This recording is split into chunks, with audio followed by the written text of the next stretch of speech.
A morte de um miliciano provocou a maior sequência de ataques contra o transporte público da história do Rio de Janeiro. E mais de 1 milhão de pessoas, moradores da zona oeste do Rio, área que tem forte atuação desse tipo de organização criminosa, simplesmente ficaram sem ter condições de seguir viagem. Não conseguiam passar. Muitas vezes, os milicianos simplesmente paravam os coletivos, obrigavam os passageiros a descer e ainda, quando eles ainda estavam dentro do ônibus, já ateavam fogo, jogavam gasolina e ateavam fogo nesses ônibus. Trens metropolitanos também foram atacados. Agora, toda a população de uma das áreas mais povoadas da cidade teme pelo que pode continuar acontecendo hoje. A cidade amanheceu, Edu, com carcaças de ônibus incendiados. Tensão completa. E não é de hoje, né, gente, que a população é a maior refém dos milicianos. Além de ser obrigada a pagar, pagar por segurança e por serviços prestados pelos criminosos, é ela, a população, quem serve de escudo para esse tipo de gente. Você vai ver agora o flagrante do momento em que um ônibus foi incendiado, os passageiros correndo para não ficar no meio do fogo, muitos, inclusive, caindo no chão. Que isso, gente? Tem gente no ônibus! Tem gente no ônibus! Gente do céu! Desce do ônibus, cadê o motorista? Cadê o motorista? Ai, que susto! Gente do céu! Ai, eu vou embora. Esse foi apenas um em 35 ataques a ônibus. Um trem também chegou a ser queimado. Isso numa população de 1 milhão de habitantes. Os ataques começaram depois da morte de um miliciano. Você vai entender agora como começou. Matheus da Silva Rezende, o nome dele. 25 anos, conhecido como Faustão. Ele morreu numa troca de tiros com a Polícia Civil, fazia uma operação na comunidade, os policiais estavam lá, Três Pontes é o nome dessa comunidade. Foi na tarde dessa segunda-feira.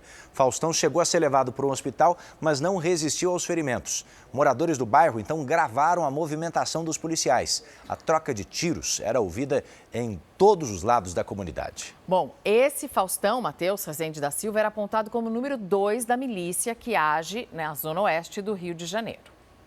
Matheus tinha 25 anos e teria participado de pelo menos 20 mortes ligadas à milícia. Uma delas, a do ex-vereador do Rio de Janeiro, Jerominho, executado em frente a um supermercado ano passado. Matheus foi apontado pelo Ministério Público como o mandante do crime. Jerominho foi o criador da primeira milícia do Rio de Janeiro. O chefe do grupo rival, Luiz Antônio da Silva Braga, o Zinho, era tio de Faustão. O miliciano, morto nesta segunda-feira, era apontado como o sucessor de Zinho. Faustão seria o responsável por aproximar a milícia da maior facção do tráfico de drogas do estado. Conhecido como Senhor da Guerra, aquele que era responsável pela guerra da facção, mas também era o responsável pela união entre tráfico e milícia, fazendo as narcomilícias. Agora veja com que tipo de gente as autoridades do Rio estão lidando. Enquanto uma milícia do Rio causa terror, a outra comemora a morte do rival.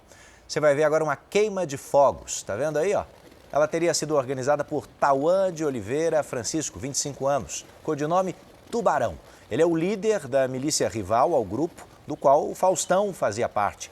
Ele domina uma área da cidade de Seropédica, na Baixada Fluminense. Agora veja o país de novo em que nos transformamos. Um país que agora tem um mapa que pode ser dividido entre facções criminosas, milicianos, traficantes. Vejam que nos transformamos. Agora, e a população no meio de tudo isso faz o quê? Se vira como pode, né? O motorista de um caminhão cegonha deu carona para um grupo de pessoas que não tinha mais como chegar em casa no Rio de Janeiro. O ônibus em que elas estavam tinha sido incendiado. Agora, claro, é uma opção, foi uma ajuda, mas elas também estavam enfrentando um certo risco, né? Voltando para casa depois de um dia cheio de trabalho e de muita violência. Todas essas pessoas foram testemunhas dessa enorme violência ontem no Rio. Pelo menos, nossa, dá para contar, tem mais de 20 pessoas aí aproveitando essa carona, muitas em pé se segurando nas estruturas, né, nas barras de ferro desse caminhão cegonha. Ainda bem que ele estava vazio e pôde oferecer essa carona, apesar, claro, gente, essa é uma coisa que não deve ser feita, tá? Foi excepcional, é ilegal. E o povo mostra ali, né, que está com medo, né? Alguns estão sentados segurando de todos os lados porque, olha, só assim para voltar para casa. E a pergunta é, e hoje? Como é que o Rio de Janeiro amanheceu com o transporte depois desse ataque que é o maior no único dia na história do Rio de Janeiro ao transporte público? Vamos falar então de ônibus e trens e do BRT, que é o ônibus expresso do Rio de Janeiro. Está tudo funcionando com a metade da capacidade. Vai nos contar agora a Caroline Silva, que ao vivo acompanha a movimentação. Caroline, bom dia.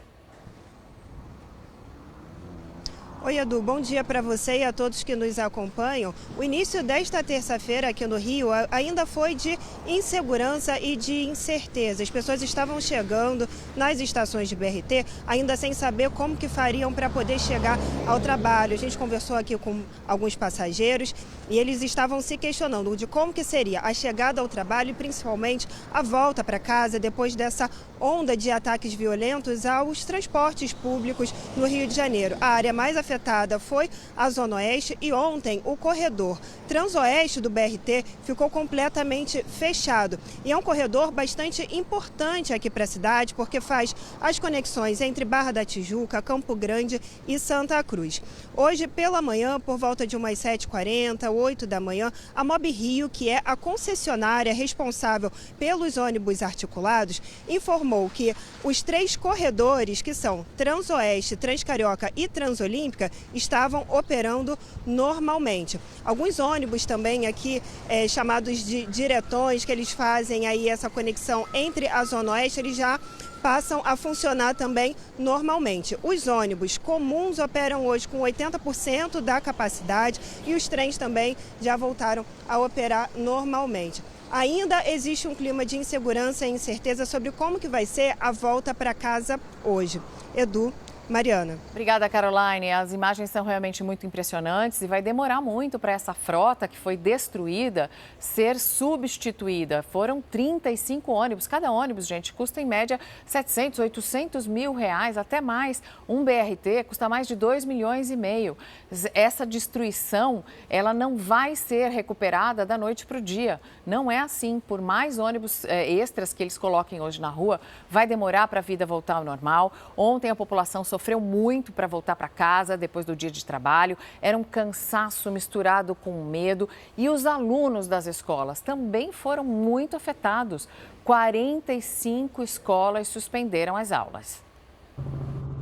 Um cenário caótico. Tacaram fogo. Mais de 35 ônibus incendiados na Zona Oeste do Rio. 5 deles articulados do BRT. Botaram fogo no ônibus, cara. No ônibus. Ai, pega pra tirar o ônibus de lá, cara. Tensão pelas ruas de diversos bairros da Zona Oeste. Os criminosos incendiaram também estações do BRT. 2 caminhões e 2 carros particulares também foram alvo dos bandidos. Por medida de segurança, o corredor Transoeste do BRT ficou paralisado depois que bandidos atearam fogo em articulados. Foram quilômetros de engarrafamento em diferentes vias da Zona Oeste do Rio. Os reflexos no trânsito afetaram milhares de pessoas. Muita gente ficou a pé. Trabalhadores, jovens, idosos, crianças. Como chegar em casa diante desse caos? A ousadia dos bandidos não parava. Quando a situação parecia se acalmar, um trem da Supervia também foi incendiado.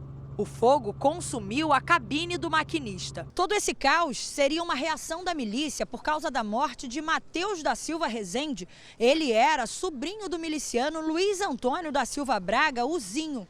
Faustão, como também era conhecido, foi baleado em uma troca de tiros com a Polícia Civil na comunidade Três Pontes, em Santa Cruz, na Zona Oeste do Rio. Os comércios de diversos bairros também fecharam por medida de segurança. O mesmo aconteceu com diversas escolas. A Secretaria Municipal de Educação informou que 45 unidades escolares foram afetadas pelo cenário de completa insegurança na região. Ao todo, mais de 17 mil alunos foram impactados. O governador Cláudio Castro deu uma coletiva agora há pouco, disse que vai a Brasília pedir reforço na segurança e que novas operações devem acontecer ainda hoje.